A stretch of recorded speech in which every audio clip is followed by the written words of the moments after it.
All right, welcome. Okay, welcome back to Performance Programming Simplified. We're going to go over the ring muscle up. I imagine this will be a very popular episode given the elusiveness of the ring muscle up and how excited people get about being able to do them and then how they progress them through workouts. So, first, we're going to just look generally at our framework. How do we apply the ring muscle up to our framework? So again, our framework is we're kind of feeling stuck. We got to identify what the mobility and strength requirements are of the movement. We want to try and build volume and movement economy within this movement, and then do it with a lot of repetition and stress so that we feel like we're making progress. And so first we'll start with mobility and strength for the ring muscle up. So the mobility requirements are going to be shoulder flexion, which is when the arm is moved up overhead. You can see the diagram there. Having good shoulder flexion is really important for the back swing. So when you're hanging, you're doing your kipping swing, and you're in that arch position in the back swing. Having the ability to kind of extend and push the rings out in front of you will maintain the pendulum, like kind of maintaining itself right in this midline so that you're not swinging around a lot. And it'll kind of make that position feel good for you when you go into the arch position. Shoulder extension is when the arm kind of pushes back behind you, and shoulder extension is primarily what's involved in doing a dip. And so when we do a ring dip or a bar dip, really, those require a bunch of shoulder extension. Okay. For strength, you need to be able to do at least one very deep, controlled, strict ring dip. Okay. So I've seen it plenty of times in my affiliate, and I see it often online. People struggle with their ring muscle ups, and primarily the reason that they're struggling is because they transition up on top of the rings and they can hardly support themselves, let alone press themselves up off of the top of the rings. Okay, so being able to do a strict ring dip is really important. And then you're going to need to be able to do a strict pull up. You need to be able to pull your chest up to the rings. So I think that about 2 to 3 strict chest to ring pull-ups is adequate for getting a kind of like kipping ring muscle up. It might not be enough for a strict ring muscle up, but everyone's a little bit different. It'll depend a little bit on anthropometrics, but in general, being able to do one really solid strict ring dip and being able to do 2 to 3 strict ring to chest pull-ups are probably the bare minimum requirements in terms of strength for the ring muscle up. So first we'll go over improving our mobility. When we're looking at improving mobility, improving shoulder flexion, so your ability to get the arms straight and up overhead, is really important. And this also translates really well to other movements like handstand walking and snatching, split jerking, like literally anything that involves you moving the hands overhead or extending the arm up overhead will involve some degree of shoulder flexion. So having great shoulder flexion is beneficial in all facets of the sport. To improve thoracic mobility, things that I'm giving to my clients that I really like are PVC prone liftoffs, PVC prone pass throughs, and then dead hangs. The dead hang I find just helps kind of like stretch and open up that upper back. Sometimes the limitation is due to pec mobility. So guys who have spent lots of time doing a lot of bench press and like Lobo gyms tend to have a hard time getting the arms back and behind their head. Stretching the pecs I've found has been pretty beneficial for those individuals. And then kind of having this like anterior lat stretch is important also. Sometimes that can get kind of locked up, especially with what we do in CrossFit. And so doing a PVC prayer stretch on like a GHD or a bench, or supinated pull-up eccentrics and dead hangs can be beneficial for opening up the lats, specifically kind of like the serratus anterior, and the front end of the lat. Those strict pull-ups, I'll do like a supinated pull-up and I'll have a client jump up with their chin over the bar and then take like 5 to 10 seconds to lower themselves to the bottom. That tends to open up the front rack really well. And having that front of the like anterior side of that rib cage opened up allows the hand to extend back behind the head, or the arm to extend back behind the head. PNF stretching is something that I've been a really big fan of. Basically, it is a way to kind of enhance the stretch that you're feeling. And it is more mobility focused than it is like passive stretching. So what you'll do is you'll do 3 to 5 seconds of a passive stretch, and then you're going to do a max effort isometric into the object that you're using to stretch. So let's say I'm stretching my pec. I've got my arm up against the rig. I'm doing a stretch. I stretch for 3 to 5 seconds, and then I'm going to push my arm into the rig as hard as I possibly can. I'll hold that for 3 to 5 seconds, and then I'm going to relax and then lean further into the stretch. And this tends to open up the muscles a lot better, a lot quicker than doing just a straight up passive stretch. When I'm doing shoulder extension stretches, there's a shoulder extension stretch. You can look that up.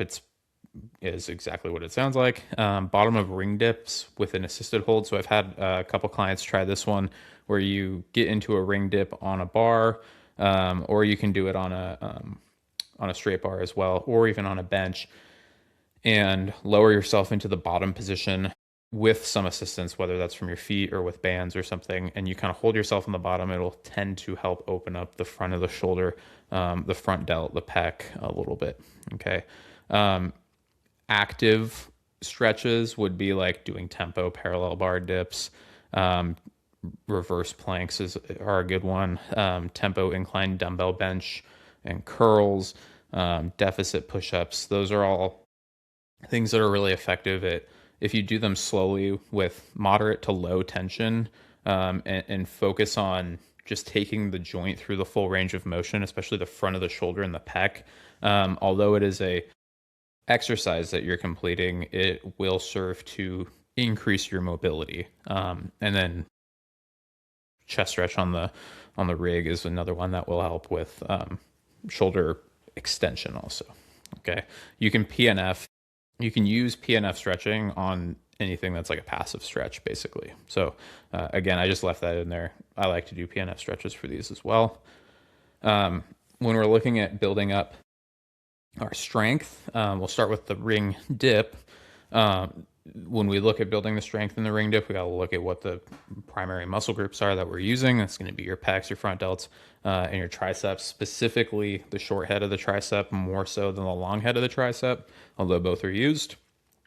And then I've mentioned this in previous videos, but when we're looking at developing strength, we want to make sure that the movement selection is very stable. And then sets and reps should allow you to get close to failure with a high degree of mechanical tension. So what does that mean? It means that the ring dip is not as effective as a straight bar dip because it is less stable, right? Like there's more stabilization that you have to do. When something is unstable, your brain sends inhibitory signals down to the muscle fibers to not let them contract as hard as they possibly can, because there's some level of like inherent fear that you're not going to be able to balance, basically. And so the more stable something can get, the easier it is for you to produce as much force as possible. And then sets and reps, you want to be able to get to a failure basically with a high degree of mechanical tension. And so that means that doing something like push-ups and having to do 100 push-ups to get to failure is not as effective as doing bench press, where you can load it up and get to failure a little bit quicker. Okay. A sample program that's very similar to stuff that I've done with clients in the past, is using the bench press as the primary strength driver. It's very stable. It's easy to load up, and using weights is an easy way to quantify whether or not you are getting stronger. 3 sets of 3 to 5 reps with 1 to 2 reps in reserve is usually sufficient at building good strength. Strict bar dips, again, I mentioned those earlier. Those are one of my favorites for building strength specific to the ring muscle up. And then tape press is a good one for building up the short head of the tricep. The strict bar dip touches that also, but yeah. And then for these, I'll run a double progression. A double progression is basically, picking a weight that is, or a movement variation. In this case, we'll look at weight. You're going to pick a weight that is challenging for the lower end of the rep range. You're going to just stick with that weight and repeat it week over week or session over session until you can get to the upper end of that rep range. And once you're at the top end of that rep range, you increase load so that you go back to the bottom of the rep range, and then you keep the load the same and repeat week over week. I find this is pretty beneficial for clients in terms of managing their load, and allowing for like building the basement or like the base level of strength instead of only driving top end strength. So pull-ups, again, the main muscle groups that we're using in pull-ups are your lats. The long head of the tricep is involved in adducting the arm into the body. So you're going to use the long head of the tricep a little bit when you do a strict pull-up or kipping pull-up. Biceps, rear delts, and anterior core is used a little bit also. When you do a pull-up, you have to shift your weight backwards behind the bar slightly. And so when you do that, in order to maintain a stable midline, you lean back and you end up having to use your anterior chain. If you don't, then you'll kind of like off to the side, basically. Sample program here, you run a double progression on this also, but strict pull-ups can be banded. I'll do 5 sets of 3 to 5 reps, usually with 1 to 2 reps in reserve. Bench press or, bench supported dumbbell pullover. I really like these. They translate really well to the kipping swing and toes to bar specifically. But any movement that involves kipping and pulling will benefit from using these bench supported dumbbell pullovers. Use a little bit more tempo with those. 3 sets of 8 to 12. You don't need to load them up super heavy. Usually they're a good stretch and actually help open up the thoracic mobility a little bit as well. Ring face pulls I like for building up the rear delts, and then hammer curls are good to throw in there, build up the brachialis a little bit. So yeah, all of those you can apply a double progression to. I've seen coaches, I've seen people out there that use a lot of like isometrics and eccentrics to build up the pull up. I've had more success using just straight banded pull-ups instead. I'm sure people will argue that there's like a strength curve there that's not favorable or not conducive or optimal, but it is really easy to manage progress.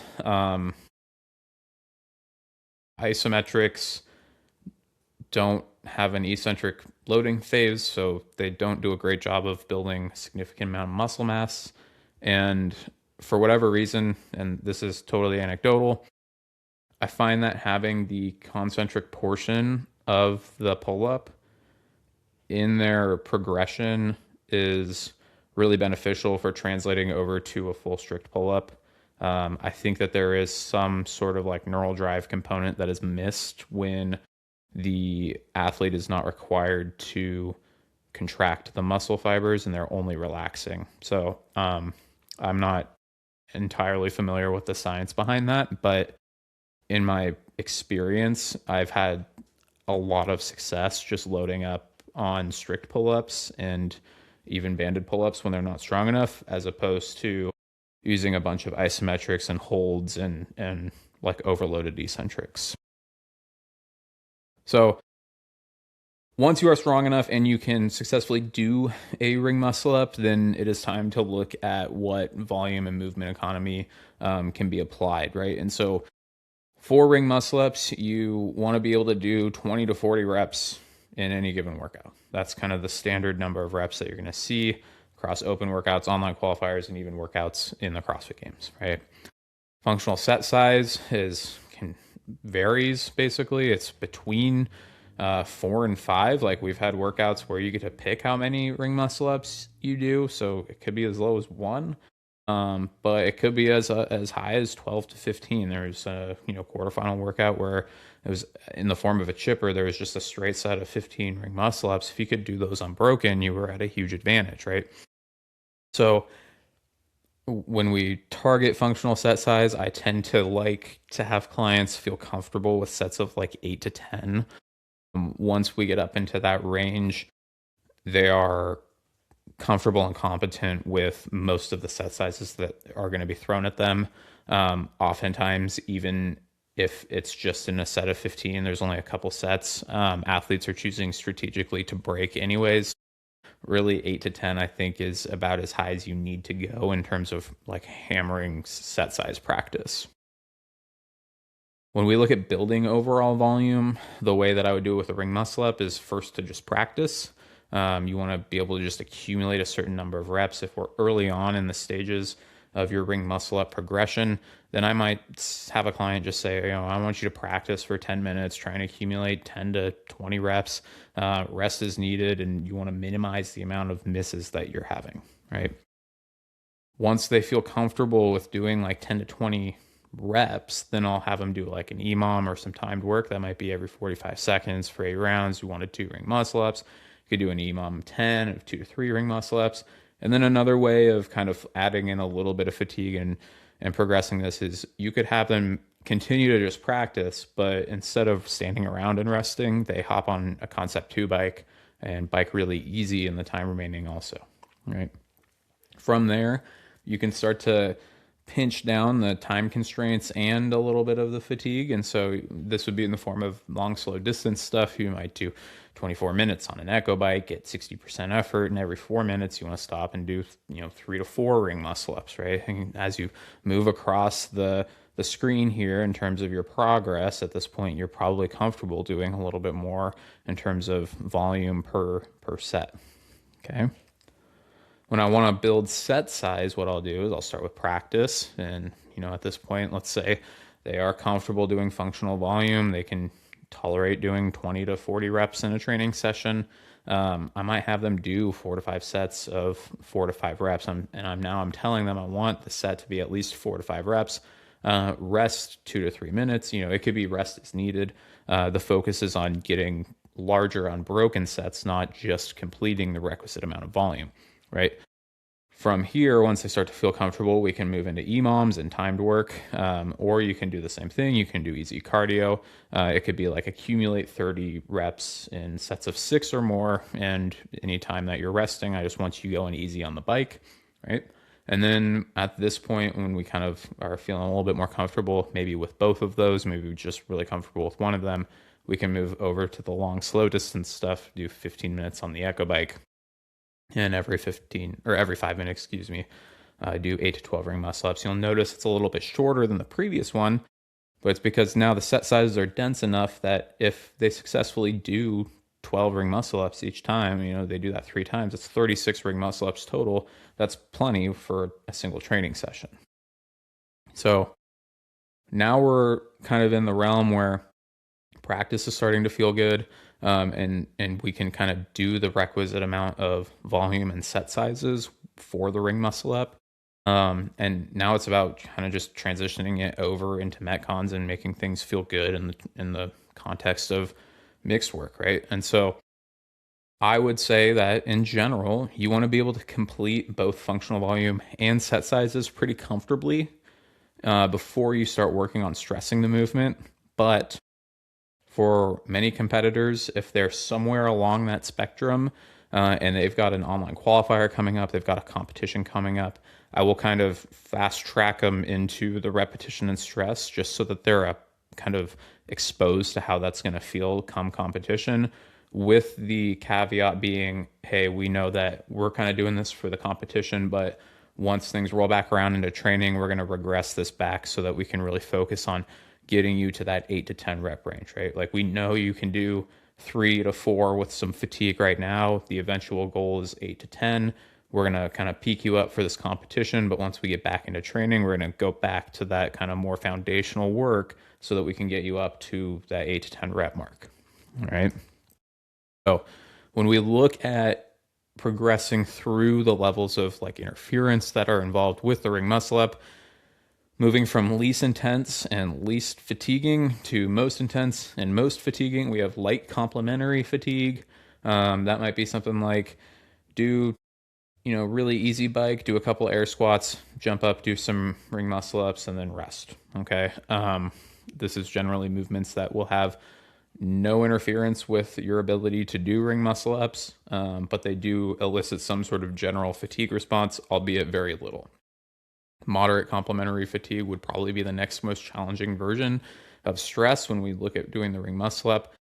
This would just be an increased intensity of non-interfering movements, right? So again, it could be maybe a front squat, a little, like even the front squat, it might be a little bit too much for somebody, but you get the idea of goblet squat or something like that. some bike. Maybe the bike's a little bit faster, and then they jump up, do some ring muscle ups.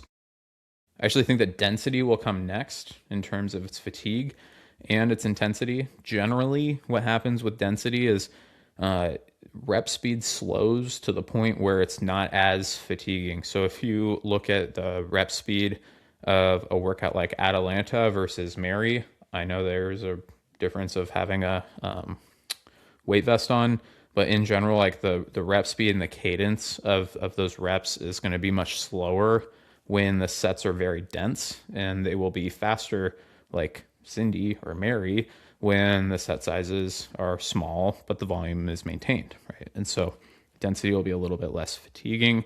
Then we've got moderate non-complementary fatigue. Moderate non-complementary fatigue just looks like adding in movements that might inhibit your ability to do ring muscle ups. This might be like double unders with, maybe some rowing, some double unders, and then some ring muscle ups. You could imagine that those would make it a little bit harder for you to do the ring muscle up than something like air squats. Moderate complementary fatigue with density just looks very similar. It's like maybe, in our example, we're doing air squats, we're doing a little bit of bike. The bike's a little bit harder, and also we're going to try and push for really big sets now. Okay. Severe complementary fatigue with density is going to be pretty intense, pretty fatiguing. This might look like doing AMRAPs where you've got a certain window at the end of the AMRAP to just accumulate as many ring muscle ups as you can. And then severe complementary fatigue. Again, this is going to look like something like Nate. This could be something like, the open workout that had the wall balls, ring muscle ups, and rowing. If you partition that up, then it would be severe complementary fatigue. Okay. So within each of those specific groups, you can manage the fatigue and the challenge of the ring muscle up based on where it shows up within an interval, right? And so some of those examples were intervals, some of them weren't. But just as an example here, in moderate non-complementary fatigue, we might do, 6 to 8 ring muscle ups. Then you do 50-foot walking lunge. You do 24-calorie echo bike. Let's say the echo bike's supposed to be about 75% effort, and then rest 2 minutes, right? That will be the easiest iteration of this workout because the ring muscle ups happen first and they happen after you've rested, okay?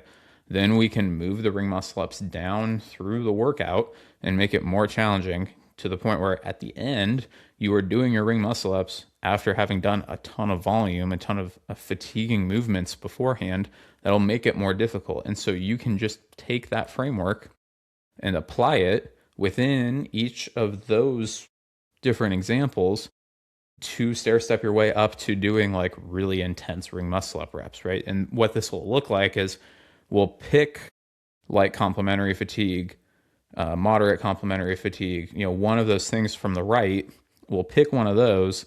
We'll stick with one of those for 1 or 2 training blocks, right? But within the training block, we move the ring muscle up down through the prescribed workout, and we'll see little improvements across the board, right? And even with that, I'm making sure that it's still 6 to 8 reps. If an athlete gets to the point where they're doing 50 goblet walking lunges and then they can only get 5 unbroken ring muscle ups, they can't manage 6 because of the fatigue that's happening beforehand, then I leave it there. We'll leave it there and we'll progress it by saying, hey, I want you to get up to 6, 7, 8 reps there. Once you're there, then we're going to move it over and put it at the end of the interval, right? And so all this is kind of managed, but we're trying to, really gradually stair step our way into that really severe intensity. Now, I know there will be some questions about drills and if those are appropriate. Yes and no. In general, my belief is that really raw strength, and more specifically your strength to body weight ratio, will be the primary driver for muscle ups. Generally, if people are relatively low body fat percentage or are just strong enough to execute the rep with whatever their body weight is, it doesn't take a lot in the form of drills, right? Then I will work on position specific strength. If I notice that there is a severe like structural imbalance that is causing part of the muscle up to be challenging for that athlete. And so maybe they are turning over on top of the rings, but struggling to get out of the dip, right? Maybe they are really inefficient with their arms, with straight arms, right? And if they have poor straight arm pulling strength, then we do some pullovers or something like that, right? Then I will give them specific drills, but the drills are really just the final thing that clicks the muscle up over for them. Most of the foundation and the thing that will allow them to even execute the rep is happening in their like raw strength, making sure that they are strong enough to move their body weight up and onto the rings and then press out of the dip, and then having positional specific work if that is required. Okay. The other thing where drills might be more effective is with masters athletes, because as individuals age, neuroplasticity degrades. And so it is generally a little bit harder for older athletes to just pick up a new skill really fast compared to an 18-year-old who's getting into the sport of fitness for the first time, right? And so those individuals may require more drill work. However, in my experience, there are also significant amounts of like mobility limitations and strength limitations within masters athletes that inhibit their ability to do efficient reps anyways. And so it is important to identify whether or not you need to do drills in order to enhance motor learning, or if you just need to increase your mobility and have more position specific strength that will allow you to do more efficient reps, right?